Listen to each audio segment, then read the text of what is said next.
Mais malheureusement, vous savez, moi, quand je rentre dans quelque chose, c'est par conviction, par principe, par idéologie propre en moi. Mais c'est en décembre 2018, quand Abdoulaye Baldé, brusquement, sans nous consulter, a choisi de soutenir la candidature du président Macky Sall, que je l'ai lâché. Parce que ce n'était pas ça qui m'avait poussé à le soutenir. Je l'ai soutenu en tant que candidat à la présidentielle, mais pas pour renoncer à sa candidature et soutenir un autre candidat. Et donc, j'étais la première à le lâcher. Ça l'a beaucoup marqué. Même après, il a continué à me supplier pour qu'on chemine. Mais je lui ai dit, président, c'est votre choix de soutenir Macky Sall, mais ce n'est pas mon choix à moi. Je suis désolée, mais je suis aussi libre. Vous avez été libre de faire votre choix, mais laissez-nous le choix aussi de voir autre chose. C'est comme ça que nos chemins se sont séparés, mais on reste de bons amis quand même. Et avant même cela, je suivais le président Ousmane Sonko dans ses discours, dans son truc et tout. Et je me voyais vraiment en lui. Mais comme là, je ne pouvais pas quitter Abdoulaye Baldé. C'est quand il a fait ce faux pas que j'étais à l'aise d'aller soutenir le président Ousmane Sonko.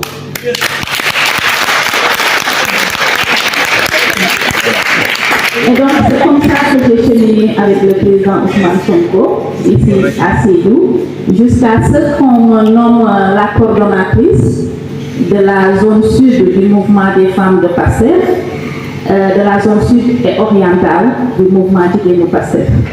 Et je suis toujours la coordonnatrice de la zone sud du Mogic.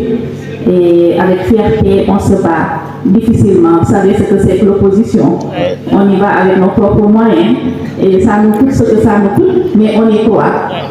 Et seul le combat paye un jour.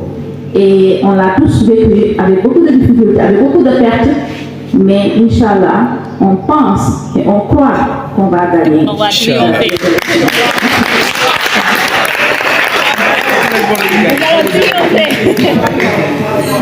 Donc, ça, c'était aussi une autre parenthèse pour vous expliquer un peu mon parcours politique en tant que femme leader politique. Je suis cette femme leader politique plus connue sous cette casquette patriote politique, mais je suis aussi femme leader dans mes activités professionnelles, femme leader dans l'entrepreneuriat que je mène, parce que moi, hormis mon travail professionnel et autres, je suis une passionnée de l'agriculture. J'ai une ferme que moi-même, je mets la main à la pâte. Si je me trouve dans ma ferme avec, voilà, j'adore travailler la terre. Mais aussi, j'ai ouvert un restaurant qui date d'un an maintenant, en face du terrain Angol, Fabi Gelato. Ça aussi, c'est une petite histoire à moi. C'est à travers mes voyages que j'ai fait à l'étranger très tôt, parce qu'en 2006, j'ai gagné le prix Léopold Sédar Senghor des jeunes francophones du monde entier en 2006. C'est ce qui m'a permis de voyager un peu partout dans le monde. Et je peux vous dire que c'est un concours que je ne voulais même pas faire. C'est un de mes profs de français qui a su. Je peux vous dire que c'est un concours que je ne voulais même pas faire. C'est un de mes profs de français qui a su que je faisais partie du réseau des jeunes francophones en son temps. Il m'a dit, tu en es capable, parce que tu as été parmi les meilleurs élèves en français, donc même si je suis scientifique, j'ai eu mon bac SE, mais j'adore le français. Donc, il a insisté à ce que je fasse un récit sur le thème, sur le sujet. J'ai fait le récit, je lui ai envoyé, il m'a dit, ma foi, je n'ai rien à toucher là-dessus. Il a juste fait quelques remarques et il m'a dit, envoie ça, postule. C'est comme ça que j'ai postulé et j'ai gagné le prix Léopold Sédar Senghor en 2010.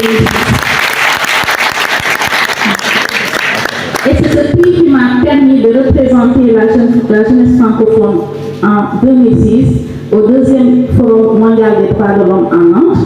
Et ensuite, c'est comme ça que c'est parti. Voilà. Et si je puisse vous dire, la glace, je l'ai vu dans beaucoup de pays, comment ça marchait, la glace alimentaire, et c'est quelque chose que j'adore. Je me suis dit, si je m'aide à avoir les moyens, je vais l'ouvrir à Sédhiou. Au début, quand je le disais, même au sein de ma famille, on me dit, tu aimes rêver, tu adores les rêves, tu aimes vraiment rêver. Ça ne peut pas marcher à Sédhiou. Des amis m'ont découragé, je le dis. Et j'ai dit, ok, on verra bien. Moi, sans dire rien à personne, je me suis battue toute seule avec mes propres moyens. Pendant 3 ans, j'ai prospecté des sites à Sédhiou et je suis tombée sur ce site-là et j'ai aménagé les lieux petit à petit pendant 3 ans.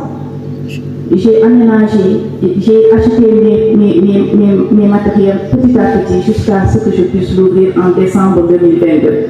Et jusque-là, difficilement, ça marche, mais je me suis dit, mais si je dois bon comprendre après, c'est quoi l'objectif de Famille Gelato?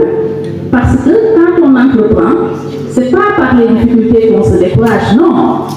C'est par les difficultés qu'on se rehausse, qu'on gagne en expérience.